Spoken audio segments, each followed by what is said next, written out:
kwa niaba ya viongozi hawa waliokuja. Na mimi kwa kuanza niwaombe mwanze kwa kupokea salamu kutoka kwa Mheshimiwa Rais Daktari Samia Suluhu Hassan, ambaye yeye alikuwa awe mgeni rasmi katika shughuli hizi za leo hapa Mwanza, na amenituma mtoto wenu nije hapa kumwakilisha. Anawasalimia sana, anawapenda sana, na vitendo alivyovifanya kwa mkoa wa Mwanza vinaongea kwa sauti kubwa zaidi kuliko maneno tunayoyasema. Pokeeni salamu hizo, na anawatakia kila laheri katika shughuli za kujenga nchi yetu na kujiletea maendeleo. Lakini la pili, pokeeni salamu kutoka kwa Mheshimiwa Makamu wa Rais. Anawasalimia sana, na yeye yupo katika majukumu mengine ya kumsaidia Mheshimiwa Rais. Na mimi niwaambieni wana Mwanza, kote duniani serikali huwa zinapimwa kwa kazi zinazofanya, si kwa kazi ambazo bado hazijafanyika, kwa sababu kazi hamna siku zitaisha, kwa sababu watoto bado wanazaliwa, hakuna siku changamoto za maendeleo zinaisha. Ndio maana hata mataifa yaliyoendelea ukifika unakuta bado wanaunganisha umeme kwenye baadhi ya nyumba, bado wanapeleka maji kwenye baadhi ya nyumba, kwa sababu kila siku unapofanya shughuli ya maendeleo inazalisha shughuli nyingine, changamoto nyingine ya maendeleo. Lakini serikali yeyote inapimwa kwa kazi inazofanya, na serikali ya awamu ya 6 imejipambanua kwa kazi hizo inazozifanya. Nimepokea na hiyo, mwishoni nitashughulikia hiyo, na nimeona mkono pale. Inafanya kazi ambazo zingine zilikuwa zimeshindikana kwa muda mrefu. Mwanza oye! Mmeona leo hiki kituo tunachoambiwa hapa. Ngoja kwanza nimalizie, nitamwita. Mwache kwanza nimalizie, nitamwita. Tumeelezewa hapa kituo hiki ambacho tunakizindua leo kwamba ilikuwa kijengwe tangu mwaka 2018 kwenda 2022, na kilikuwa kijengwe kwa ushirikiano na wenzetu wa nchi jirani, na baadaye wenzetu wa nchi jirani wakajitoa. Lakini serikali ya awamu ya 6 inayoongozwa na Daktari Samia Suluhu Hassan akasema tutakijenga sisi wenyewe kama Watanzania, ili wavuvi wetu na wananchi wetu wanaotumia ziwa Victoria waweze kupata huduma hii. Hicho ni moja ya kipimo cha serikali inayojali wananchi wake. Serikali inayojali wananchi wake na maisha ya wananchi wake haijali gharama, inajali maisha ya Watanzania. Na hii ni moja tu ya miradi iliyokuwa imekwama siku nyingi, lakini alivyoingia jemedari amekuamua. Mojawapo ndio huu, lakini ipo miradi mingine ya maji, ipo miradi mingine kwenye elimu, ipo miradi mingine kwenye sekta zingine. Na hii ilikuwa kauli yake kwamba miradi iliyoanzishwa na mtangulizi wake ataikamilisha. Huu ni mradi ambao ulikuwepo kwenye mpango, ukasuasua, na yeye ameutekeleza, umekamilika kama mnavyoona. Ndio maana nilisema tungetaka kuitaja jina kwa Kisukuma hii serikali, tungesema ngono jitola mabambas. Ametindua na eneo ambalo lilikuwa linaonekana ni gumu. Na sio hiyo tu, nimeona pale kwenye taarifa wakati mtaalamu wetu anatuambia hii fedha nyingine imetoka Benki ya Maendeleo ya Afrika na ni mkopo. Na fedha ikishakuwa ni mkopo, ni fedha ya Watanzania, kwa sababu mkopo huo utarejeshwa kwa fedha ya Watanzania. Ingekuwa msaada tungesema tumepata msaada, kwa sababu msaada haurejeshi kwa aliyekusaidia. Lakini kama ni mkopo, ni mapato yetu kwa utaalamu wa utekelezaji wa miradi. Mapato yako unayakusanya kwa mara moja kwa njia ya mkopo. Na hata kwenye maisha ya mtu mmoja mmoja, ukiwa na mapato yako, unaenda unachukua mkopo, unarejesha kidogo kidogo kwa kutumia mapato yako. Haya ni mapato, ni fedha ya Watanzania. Kwa hiyo bilioni 19.8, takriban bilioni 20 ni fedha ya Watanzania, na kwa ajili ya kuwajali Tanzania mradi huu umetekelezwa. Rai yangu kwenu, moja, kwa wale watendaji watakaosimamia jambo hili. Jambo hili linahusisha masuala ya kidharura. Wasisinzie wala wasifanye mzaha, kwa sababu ukisinzia kidogo tu inaathiri maisha ya watu wanaokwenda majini. Amesema mwenyekiti hapa, ukizembea tu kuambia leo ziwa limechafuka, unasababisha matatizo kwa uzembe wa kuona, wakati tuna vifaa vya kisasa ambavyo na nchi zilizoendelea ndivyo vinavyotumia. Kupokea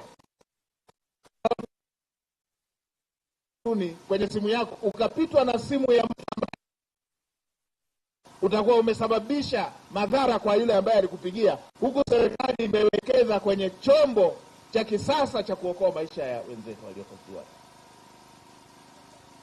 Sasa hawa watakaokaa hapo wajue wako kwenye kazi inayookoa maisha ya watu, tena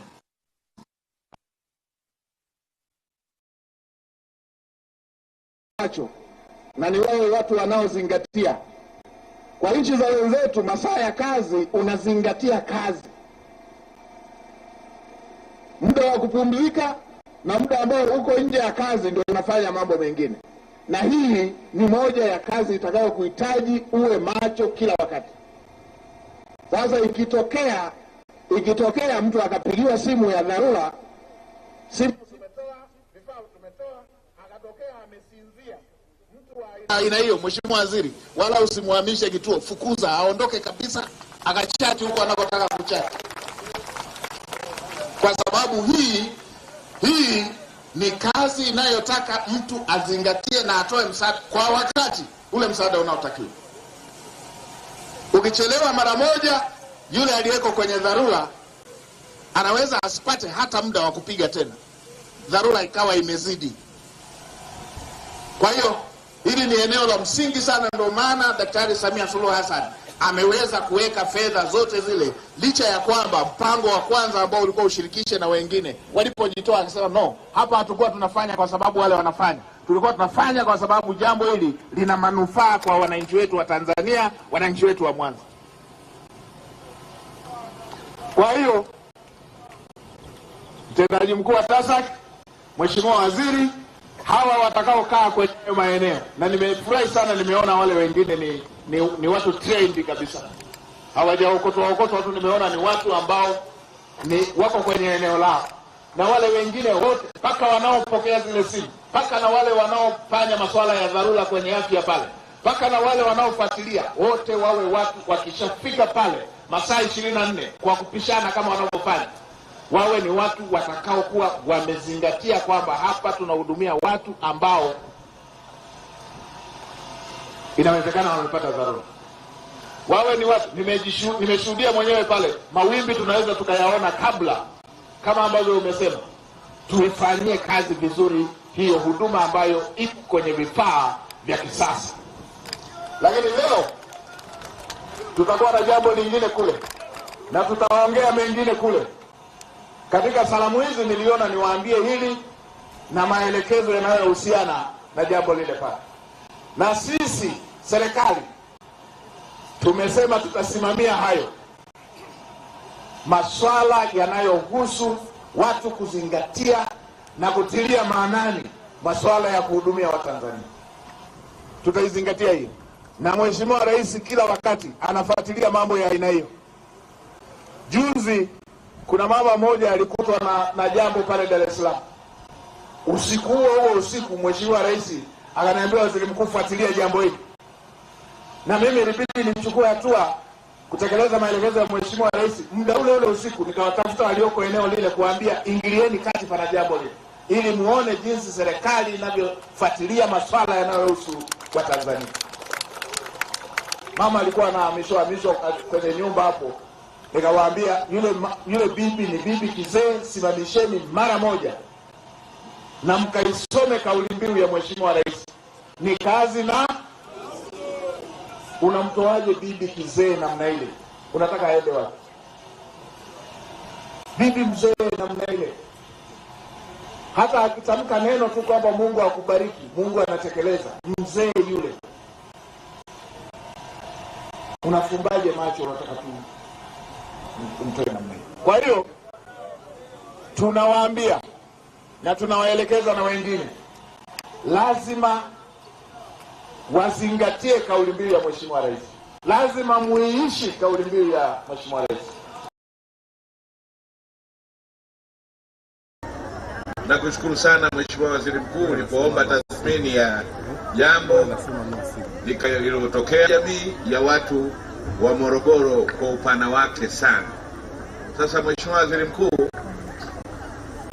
naomba nitumie nafasi hii kama nilivyosema, kwanza ni kukushukuru tu sana. Asijua kumshukuru binadamu na Mwenyezi Mungu hawezi kujua kumshukuru, lakini niwashukuru na nyinyi wanatindiga kwa na Kidete kwa kujitokeza kwa wingi sana kumpokea Mheshimiwa Waziri Mkuu. Mheshimiwa Waziri Mkuu, hili ndio eneo la mwisho sasa. Mpaka wa Dodoma na Morogoro uko hapo mbele. Kwa hiyo baada ya hapo utakapokuwa unaendelea na msafara wako, ujue kwamba unaingia mkoa wa Dodoma, lakini na sisi Mheshimiwa Waziri Mkuu tumeshinda na wewe hapa tangu asubuhi kwenye mpaka ule wa mwanzo na mkoa wa Pwani, na sasa tuko kwenye mpaka wa Dodoma. Tunakushukuru sana, umetutendea haki sana Mheshimiwa Waziri Mkuu, na kama alivyosema Mheshimiwa mbunge kwenye briefing yake, hili ni eneo ambalo lina uchumi mkubwa sana zamani, na hata kwenye historia zetu tunapoangalia kwenye tathmini ya maeneo yenye mafanikio makubwa katika mkoa wa Morogoro, Mheshimiwa Waziri Mkuu ni pamoja na hili Kidete, lakini kwa sababu ya kuhimili mabwawa. Naomba niseme Mheshimiwa Waziri Mkuu, tulishamwambia Mheshimiwa Rais alipokuja kwenye ziara mwezi wa 8 mwaka 2024, na akatuahidi wana Morogoro kwamba haya masuala ya mafuriko yatakuwa ni jambo ambalo sasa ni historia. Kwa hiyo Mheshimiwa Waziri Mkuu, ni kushukuru sana kwamba umekuja, na mimi naamini kwamba uwepo wako ni kwamba sasa hili jambo tunaenda kulipatia ufumbuzi, na inawezekana kwamba balaa hili lilotukumba ndio ikawa ni baraka yenyewe ikaanzia hapa hapa. Kwa hiyo Mheshimiwa Waziri Mkuu, naomba nikushukuru sana, naomba nikukaribishe ili upate sasa kusema na wananchi wote hao wamejitokeza kwa ajili yako. Naomba wana Kidete, wana Morogoro wenzangu, wana Kilosa wenzangu, tumpigie makofi sana Mheshimiwa Waziri Mkuu kabla hajaanza kusema. Mheshimiwa Waziri Mkuu, nakushukuru sana. Karibu. Kidete oye! Nimekuja baada ya haya yaliyojitokeza, na nianze kwa kuwapatieni salamu za pole kutoka kwa Mheshimiwa Rais. Nilimuaga kwamba nitapita katika maeneo haya yaliyoathirika, akanituma niwafikishie salamu za pole. Anawasalimia sana na anawapa pole sana.